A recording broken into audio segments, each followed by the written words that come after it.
I don't know if I should do like a normal intro to this. Scott, what's up? Oh man, no, definitely should not do a normal intro. We're going live on Facebook group. Should be popping up soon. There's a little bit of a delay, but Yeah, I'm gonna wait a second for people to join, and then we'll get into everything. How you doing? Friday afternoon. Yeah, we're I think this is we're testing out some software and trying to do some new things, I think, in the group. So I'm excited to jump on in here, but yeah, we want to do this stuff like this more often, bring more people on to the show so that we can, just have some more one-on-one interactions with people who are listening to the show and then want to jump on, give some opinions. It's going to be. Let's be honest. We just want to dismiss people like Francesa does when they call in the show. Yeah. Well, you said we're hosting this on FanCred, and part of the reason we're hosting the show on FanCred is to welcome you guys, the listeners, onto the show with us face to face. If you're not watching on the FanCred app, go download it right now in the App Store or on Google Play. Then sign up, and you'll see a link to our Bronx Pinstripe show at the top of the app. Once you click there and start watching, press the green fan line button on your screen, and our producer, Cam, will get you on with us during the show. It's something we've been talking about doing for, I feel like, years. We had the voicemail line for a little bit. Obviously, mailbag questions are a big part of the show, which I love. And if you guys could come on and ask good or maybe stupid questions, whatever it might be, just bitch about the fact that the Yankees are losing headlines to Steve Cohen and the Mets day after day. And it seems like the only thing that the Yankees are in headlines for are not signing LeMahieu and possibly Garrett Cole using illegal substances. Yeah, just what we needed was another potential scandal. Although I don't think this one, is going to have the legs of banging on a trash can. I feel like we already knew about it, right? Like we knew this about came out in March, right? So.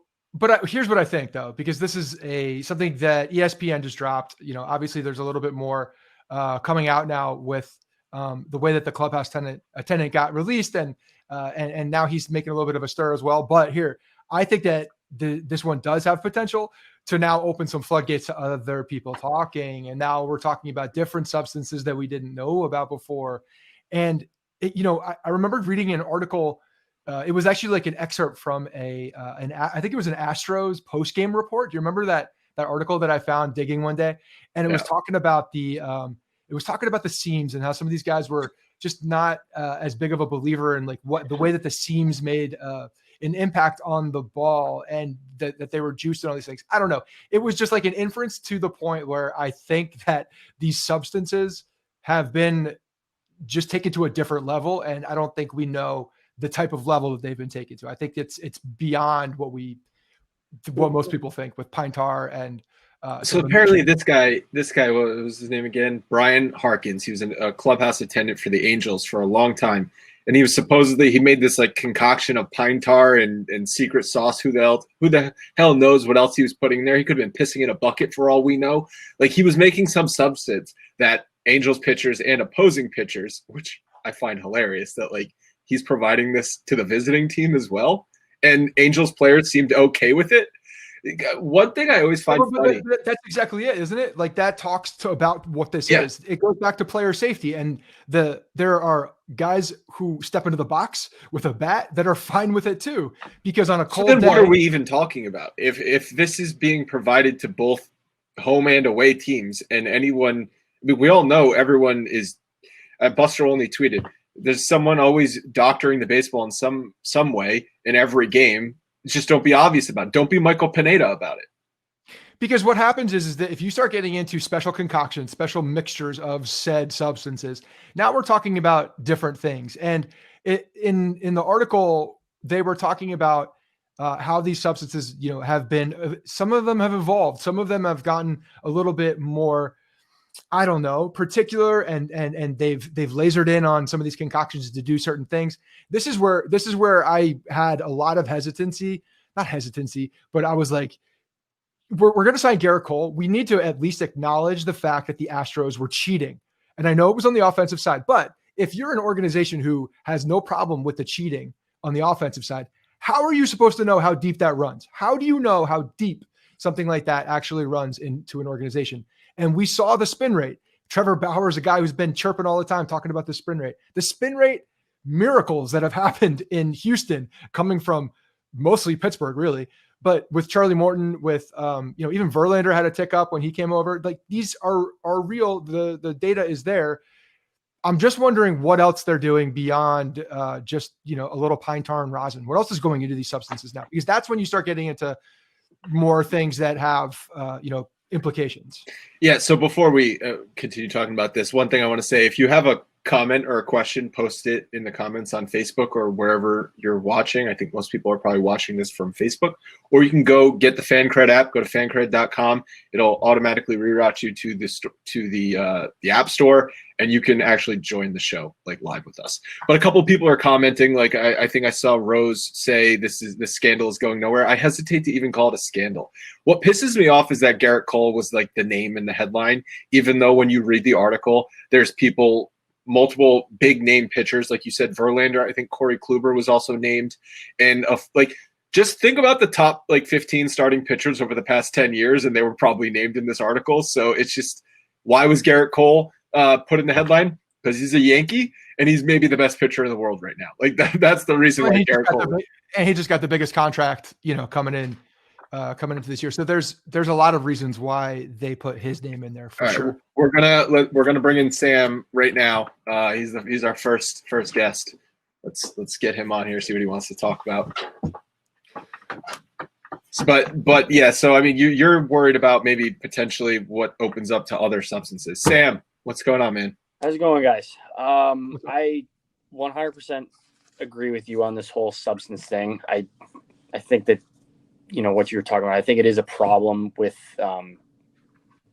obviously it's a league-wide problem. I'm more interested to see how the league is going to handle it because, there's been all the stink made about the Astros, and there's, in the past, there's been a stink about steroids, and, now you have this. But do you put this in the same category as steroids, or even like what the Astros were like? This is not remotely close, but from a, I think from a PR standpoint from the league, and especially because it's like all of these big name guys, like I actually don't think that there's a good move that they can make. Cause I think if you slam them, everybody's like, what the hell, this has been going on for years. And I mean, even some hitters have literally said like, they're okay with it. Yeah.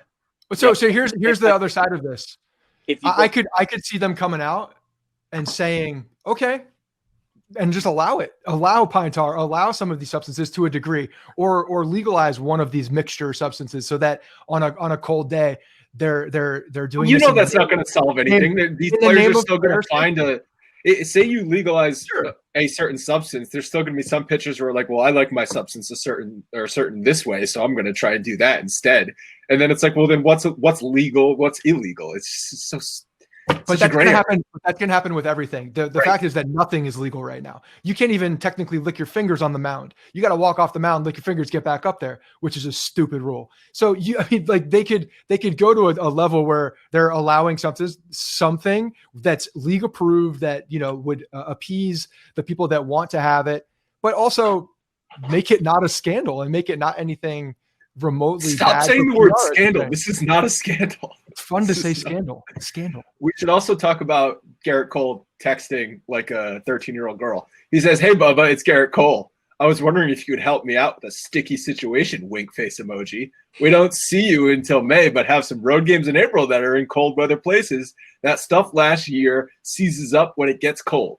And then I don't know what else he said. First of all, dude's name is Bubba, so they're going to the clubhouse Bubba guy, and it doesn't sound great, but they got receipts.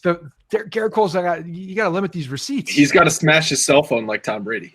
Yeah, because it works. Sam, what else? Anything else you want to talk about? I mean, I guess my only besides the fact that he kind of looks like Garrett Cole. Yeah. A little bit. Grown out the hair a little bit. Yeah, a little bit. Yeah, that flow would not be approved by the Yankees. It doesn't go past my shoulders though. I think I'd be all right. Yeah, you just got a long neck. But I think the only other thing too is obviously the number one thing on the mind of every Yankees fan. What do they do with DJ? And I think now that Lindor went to the Mets, and since there hasn't really been any noise with them on any other fronts, like not really pitchers, like it's pretty much the only thing has been DJ. So I almost wonder, especially, I think Lindor was a long shot to begin with, but I feel like now that he's off the table, like the fact that there hasn't been anything almost makes me think they're only they're focusing solely on DJ, but at the same time, if they're solely focusing on this guy and they're the most valuable sports franchise in the entire country, like what in the world is the holdup? Like, just give the guy his money. I think he's the most valuable bat that they have because of how often he just puts it in play and gets on base. But like, what are they doing? I think Cashman's playing a really dangerous game of chicken. He doesn't think another team is going to give LeMahieu a 5th year, and he doesn't want to have to give out a 5th year if he doesn't have to. But I don't know. I mean, it's weird where the Yankees draw the line in the sand sometimes, and then other times they'll just blow out contracts and it doesn't matter. Like, it didn't matter for Garrett Cole. I understand that. But not that long ago, they're signing like Jacoby Ellsbury to 7 years. So it's like, why are you drawing the line in the sand with arguably your, like you said, your most valuable player? It baffles me. And I think the longer it goes on, the less likely he is to resign. Well, and the other thing that is mind-boggling too is it's like I don't know, like, what would their replacement option be? Like, No, I mean that's the thing. So I think what the Lindor signing does now is it has us absolutely looking around to see what Plan B is. What is Plan B? Plan B could be a reunion with Didi Gregorius. That's option. That's a possibility. You slot back over Torres to second base. Now we got the band back together. Like, there's a possibility for that, but you start looking around the league at what the other option is. And it starts to look not good. It's not good. It's not a good option. They need to sign DJ. Like, it's just become more and more clear. So not that it was ever not clear. The most valuable organization in sports, and they won't give the guy a 5th year. And I just don't get it. And the risk that he actually does walk is, I mean, because then what's your next option? You have Aaron Hicks, who bats .230 at the top of your lineup. I know some people, he gets on base a lot, but not great. Well, I'd rather him batting leadoff than third. I 100% agree with too. But I mean, they just got to get it done. They have to get it done. So Andrew, let's talk a little bit. Sam, thanks very much, man. Yeah, man. Our producer that's on here might boot you in a second here. Thanks for coming on. If you guys do want to come on, just a refresh in how you do it, go to the FanCred app, download it, and once you open it, you should see the show, and there's a green button that says "Come on the show." So hit the. By the way, line. Guys, this is going to be posted to the regular podcast feed as well, so you can listen back to it. If you're missing some things, or if you weren't able to catch it or whatever, just wanted to say that. What were you going to say, Scott? No, let's talk about the that deal a little bit. The Lindor Mets deal. Fleecing. Well, yeah, it depends if you like the prospects, if you like the players. Obviously, look. I was expecting potentially more. The difference is that Lindor is not signed, so that's why. If they sign him, which we fully expect them to do, but if they don't sign him beyond the year, then what? But that's the reason why they didn't get very much for Lindor in the first place. No, I get that, but also Carlos Carrasco, who's like a very solid. That was a salary dump. That was a salary dump, an old-fashioned salary dump. Do you realize that the Indians only have $22.9 million committed in salary next year? That's kind of like an embarrassment for a team that just made the playoffs. I mean, I understand if it's like the Marlins or something. Or no, the Marlins made the playoffs. Like the Royals or something who are just completely trying to rebuild and salary dump. But the Cleveland baseball team, I think I did say the I words, which I'm not supposed to anymore. The Cleveland baseball team was in the playoffs last year, and they're going to have $30 million payroll. That's messed up. Yeah, no, that's not good. It's not good there. And that literally is an old-fashioned salary dump. And you just don't see that in baseball very often. And I think he's got 3 controllable years, because he's got a 3rd year, which is an option, Carrasco, a club option. So that's a huge deal just for getting Carrasco. You like take Lindor out of the deal if he's just there for 1 year. Now you have a very solid starting pitcher that's coming over for 3 years. Yep. We got Enrique coming. We know Enrique. We're both very familiar with our guy Enrique in South Florida, the BP Crew chapter down in Miami. I think it was about a year ago, actually. I met up with Enrique in the city. He'll be joining us in a second. What's up, my man? What's up, Andrew? How you doing, Scott? What's up, Enrique? How you doing, brother? Good, man. Good. Good to see you guys. Good to see you again, Andrew. Good to see you. It was about a year ago I was saying that we met up, right? Before all the shit hit the fan. Yeah. Hell of a timing, right? Good thing I took that trip with my family before everything went down. Man, thinking about the timing of that one, we had 200 people coming to Tampa. Literally the 2 days before this whole thing stopped, had the entire bullpen club rented out in Tampa for spring training. Wild times. And that's my son, by the way, guys. He wanted to say what's up. What's going on, buddy? What's up, buddy? Hello. What do you want to talk about, Enrique? Well, the first thing I wanted to talk about, the caller prior kind of stole my thunder. I wanted to talk about DJ, but I guess that's off the table now. So I guess no. I mean, if you got another, do you have anything else you want to say about DJ? I mean, I have not talked to a Yankees fan that doesn't want to sign DJ LeMahieu. I don't think there is one out there that exists that doesn't want to sign. Well, I mean, I'm just gonna piggyback off what he said, and then I'll move on to my next topic.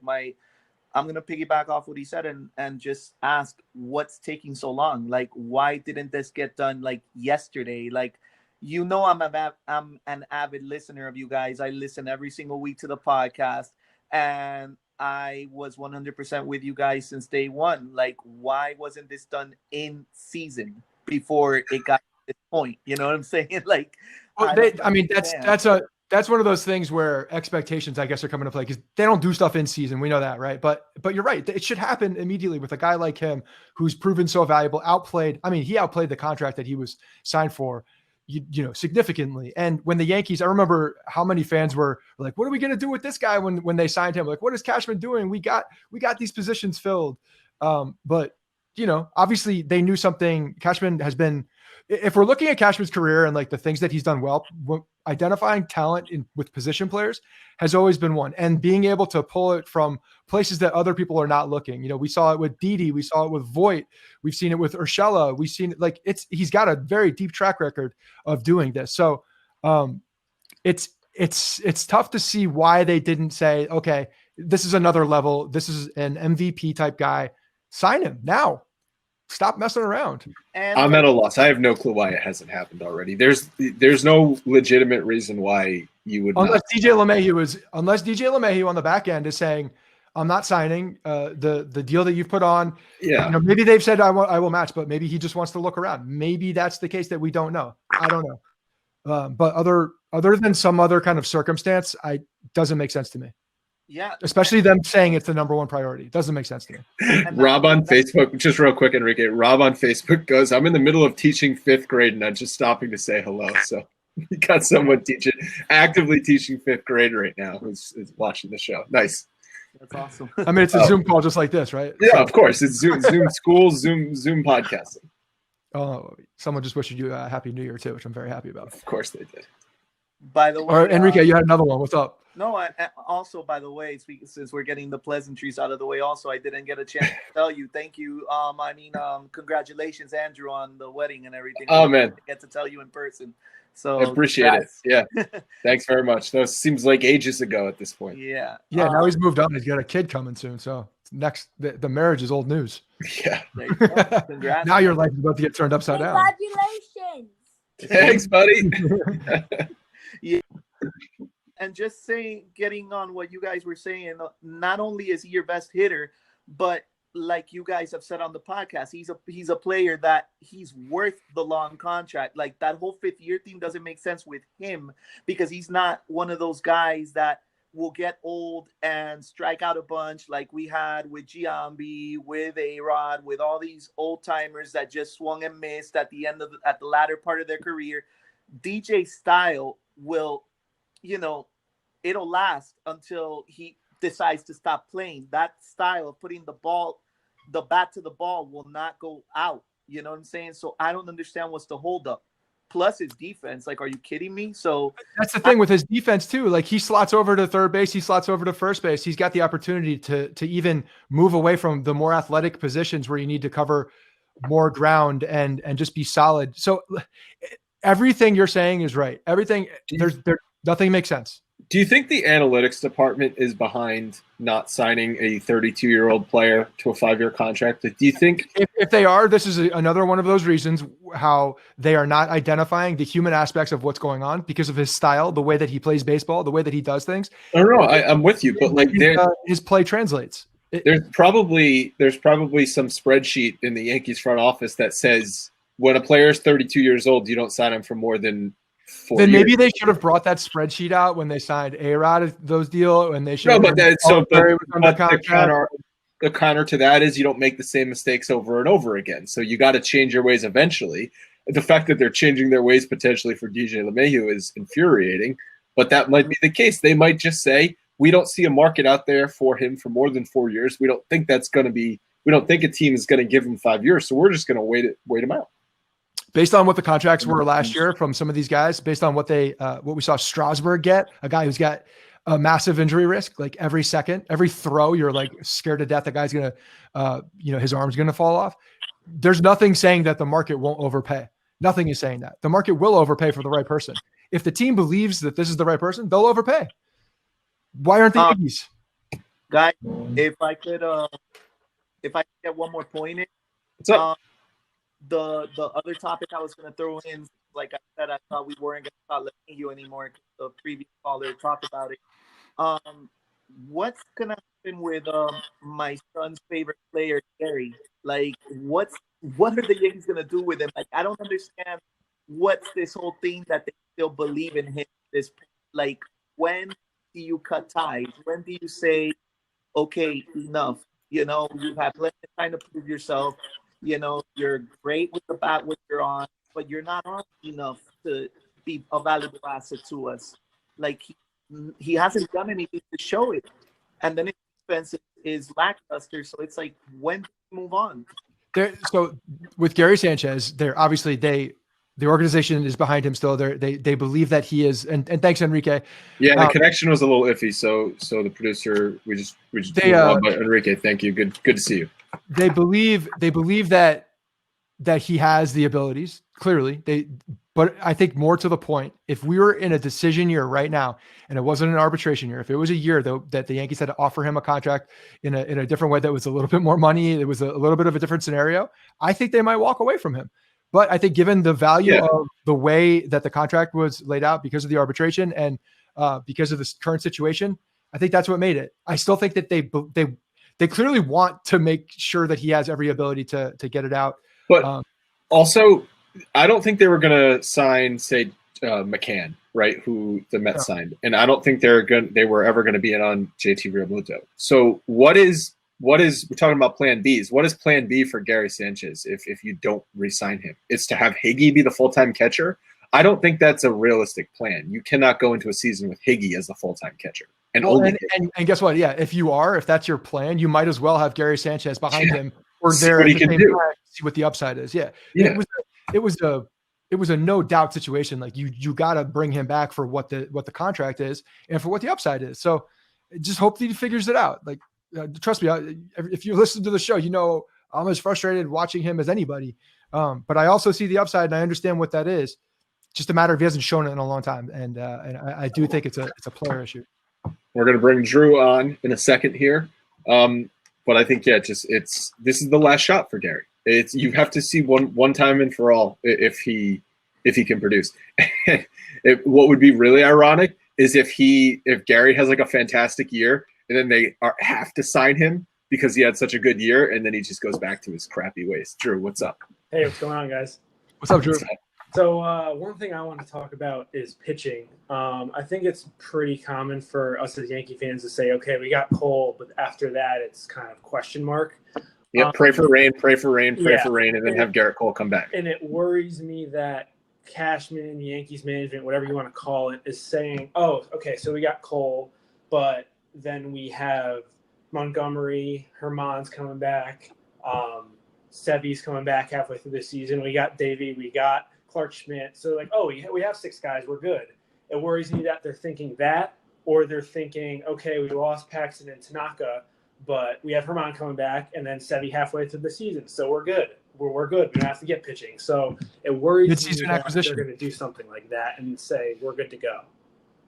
That's the frustrating part for all of us, right? We're seeing that. We've seen that song and dance how many times, but this is the year. Like you have these controllable guys there. Go add to the major league rotation. In the past, we've talked about adding to the major league rotation when there really weren't spots to add because guys didn't have options to shuffle them back and forth. We do have that option this year. Like there's the ability to do that is now. So That's if they're no, but seriously, if they're all those guys you mentioned, like, yeah, that's right. They could all they're all X factors that if they produce to maybe their ceiling, then it could be a really strong rotation.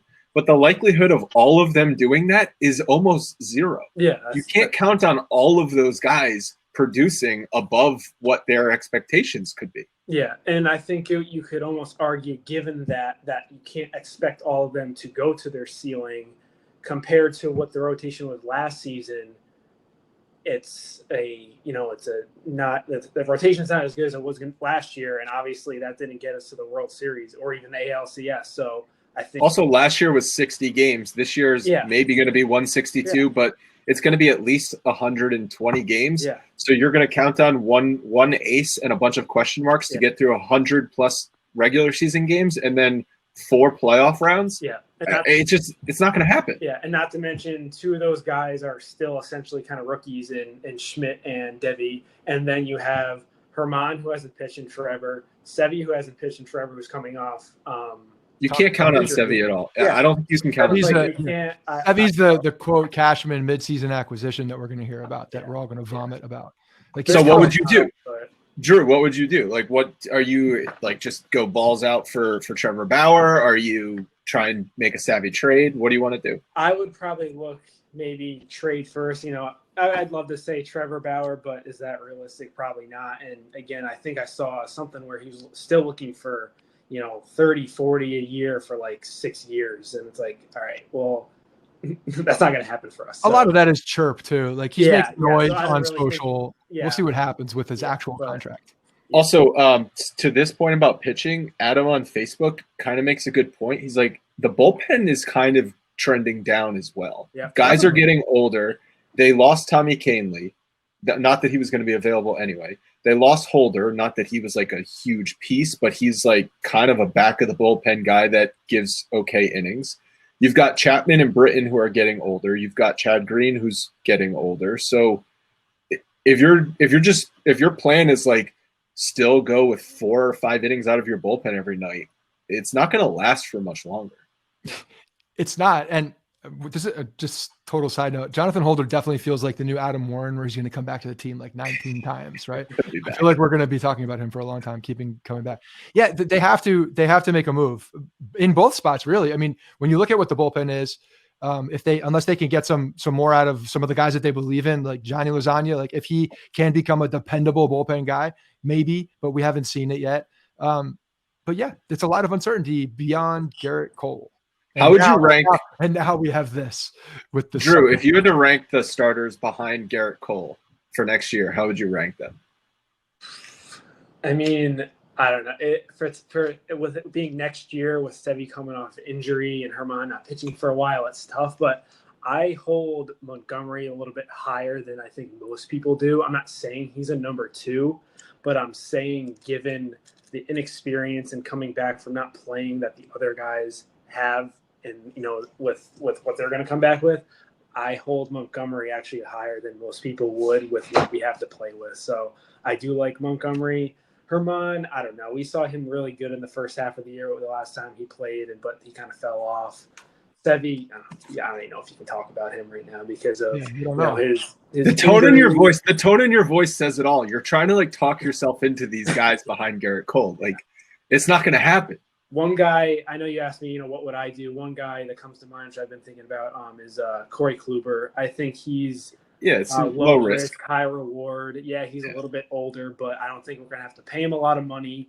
And I think he's a strictly business type guy that can come in. He's going to work hard. He's kind of like Garrett Cole in that sense. And I think he could be a guy to maybe sign. But that can't be your only acquisition. No, that's the problem with him. That's the problem with him. He almost has to be like an addition way after, just not even in the plan. And if it works, great. If it doesn't, because he's also the guy that could get hurt in spring training. And then now if you're sitting on Corey Kluber as like the acquisition to come in and talk about the name, he could be the Troy Tulowitzki of pitching, where he plays like he makes one start and then we never see him again.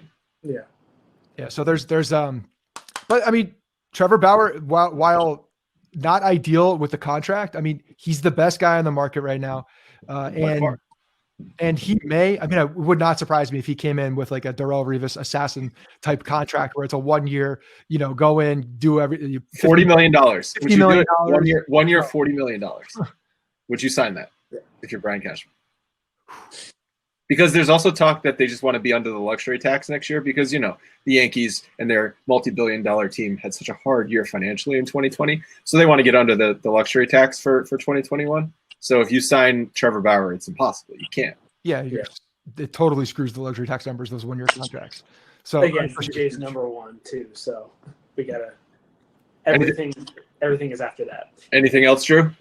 That's pretty much it. I know a lot of people have been talking about DJ and stuff like that, but I wanted to talk about my frustration with the. I agree with you that the pitching is a bigger issue than signing DJ LeMahieu, and I do want to sign DJ LeMahieu, obviously, but the pitching is a bigger issue. Yeah, ultimately. All right, man. Appreciate it. All right. Thanks, Drew. The funny thing is, and we've definitely hit on this, like the pitching is glaringly the obvious thing too, right? But when the ultimate goal is to win a World Series championship, looking at what actually has failed us in the playoffs over the past few years has been the style of offense, has been the offense, the strikeouts, the not taking advantage of the moments when we have them, when we're going up against top flight number 1 and 2 pitching. And when you don't sign DJ, now you're going back to the same thing, man. It's like, okay, yes, we've bolstered the pitching. It's been great, but we're losing these games, not because of the pitching in the playoffs, but because of the offense not coming through. It's tone deaf.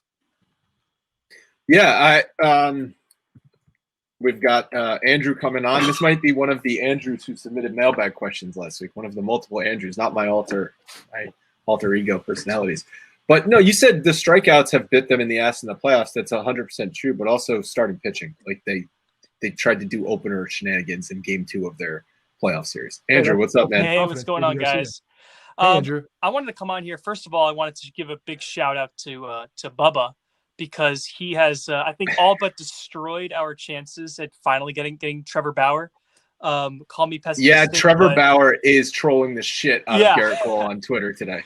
I mean, hey, and you know what? He does that. That's true. Fair play to him. He can do whatever the hell he wants. But great point. One of the things that the reason why I wanted to come on here is that I feel like this offseason, people are saying it's so different from every other year because, all that kind of stuff. But I think we're kind of in a perpetual state of just the Yankees having this mentality of them being smaller than they actually are. For FanCred, shout out to FanCred. I do a lot. Have done in the past a lot of coverage on soccer, and if you guys know anything about that, one of the biggest clubs, probably the Yankees of soccer, is Manchester United. And Manchester United about 7 or 8 years ago started resting on their laurels, resting on the fact that they had the greatest team in the world, and all the guys started leaving. And then before everything was said and done, a couple of years ago, they were a shell of what they used to be. Now, they still had the panache and the prestige of having the most famous stadium, the most famous branding, the most famous logo. People all around the world knew who they were, maybe not for what they were, but because of the logo on their shirt. And the Yankees are basically becoming that. They're becoming the supreme of Major League Baseball. And call me pessimistic. I love the Yankees. I always will for the rest of my life. But I feel like, and I also love Brian Cashman. I think Brian Cashman has given us a lot of joy. Has brought us championships and pennants and all that kind of stuff. But, the last caller, shout out to him. He says something about Corey Kluber, and I was going to come on here and say the same thing. But you guys made a great point. Corey Kluber, not just the Troy Tulowitzki, he's the AJ Burnett of 2020, potentially. And that he comes with CC Sabathia to the opening press conference, the introductory press conference, and it's, there's CC, we're all celebrating him. Oh, and there's 34-year-old AJ Burnett.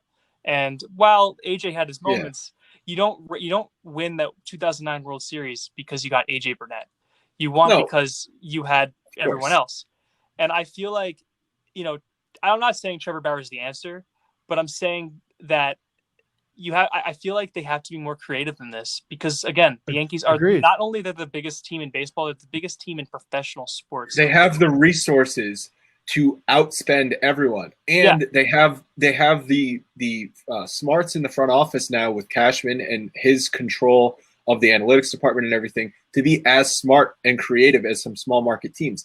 And it's a great point you made about Manchester United. I don't know anything about soccer, but I'm just going to trust your knowledge here in that if you're the Yankees, why wouldn't you use your competitive advantage of money over everybody else?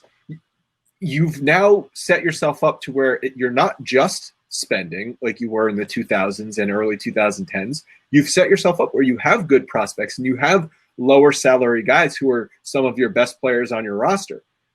But don't then just be like, well, we're not going to spend because it's not what, quote unquote, the smart thing to do. Like, you can swallow any contract you have time and again. One of the things you're saying too, though, talking about the smaller market teams and the way that they spend as well, look at Tampa. Tampa has spent in ways that gives them the ability to develop these players as well. They're spending in ways that is, they're feeding themselves. Their biggest signing ever was Charlie Morton for 2 years. Like, that was their biggest signing ever. But they're identifying talent in a different way because they've put resources in a place where they're able to do this in a smart way. And I think that's what the Yankees are doing as of last year, the year before that, when they bring on more of these analytics guys. They're trying to build that foundation of making smarter decisions at the minor leagues with the and they've done that by getting Luke Voigt and getting Gio Urshela and getting some of these bullpen arms and stuff like that. But then on last year you go out and you sign Garrett Cole. That's a big market move. That's only the Yankees or the Dodgers or someone like that can make that move. Why are you then? What are you saying that? Are you just saying this because they haven't signed DJ yet? Like, assuming they signed DJ, you're like, okay, then they are doing that? Or is it because they're not going out and booking a check for Trevor Bauer? Because I didn't think Trevor Bauer was ever realistic. It's if you decide, if they don't sign DJ LeMahieu because they don't want to go to 5 years, I think it's what Andrew is saying, where it's like, well, what is the point of being the Yankees if you're not going to go to 5 years on DJ LeMahieu? It's true. It makes no sense. In that respect, it makes no sense. But Andrew, like the other side of it, by going out and making that other splash move, going and getting the Trevor Bauer, like you not only have the ability to be the Tampa Bay Rays, the Devil Rays, and get that foundation of the analytics and make sure that but you could go out and take a big swing and get the other guy too. Like go. Yeah. Especially right now when the organization and the way that the roster is playing out, the fact that they have these controllable guys, make the move. It makes so much sense. Andrew, is Manchester United the team that John Henry owns? No, that is actually that is my boys right here, Liverpool Football Club. Oh, Liverpool. I've been a fan. So hold on, what's the deal with Billy Bean? What's the deal with Billy Bean? With Billy Bean? What's the deal with that? It's. I'll be honest. It's been a little while since I looked into that, but it looks like a lot of Americans are trying to get into that market because John Henry has unbelievable. I mean, you wouldn't know that because the Red Sox are basically doing what we're doing, but actively, they're basically saying, "Hey, everyone, you can go, get out of here. With the luxury tax is $2 million. Like, just go away. Mookie Betts, you're once in a generation talent. Get out of here." But he's making a lot of money. They're doing so well in England that guys like Billy Bean. I'm not sure which club it was, but they're looking to pick one of those up. And I think there was one other guy who I think, and then of course Stan Kroenke, who owns like the Rams, and I don't know if he has a baseball team. He owns Arsenal, so there is a bit of that American businessmen going over there. But John Henry, I think, is the only one who I'm probably wrong, but I think he's the only one who's within baseball who also does that. So yeah. All right, man. Well, good to have you on. Appreciate it. Are you one of the Andrews that sends in mailbags a ton? Not yet, but okay. Watch out. now you got to send in mailbag questions and come on next time we do this as well. Appreciate it, man. Sounds good. Take care. Thanks, Andrew. All right, man, we're running up against time. I know we both have a couple things still to do today for actual work, but this was fun. This was a lot of fun. It was great having everybody on. It was thanks for participating and everybody going over to FanCred and jumping on through the app. We'll definitely be doing this again. But yeah, Andrew, do you see them signing DJ LeMahieu this weekend? No, not this weekend. I think that I like as every day goes by, I think less and less likely that they sign DJ LeMahieu. Real quick, Adam is asking if there's a chance with all of these dumps that are happening in Cleveland that are. I know no Bieber. No, he's cheap for them. They want cheap. They want cheap. They could still make the playoffs next year. Ramirez. They still have good pitching. Yeah, that's the thing with them is they have good pitching in the minor leagues. They can replenish a little bit easier than a lot of other guys. So. Yeah, I don't think so. And Jose Ramirez surprisingly only makes like $9 million, so that's a steal. Yeah, they're gonna live in that mediocre zone, that middling area of purgatory where especially now competing and you're not losing all the way.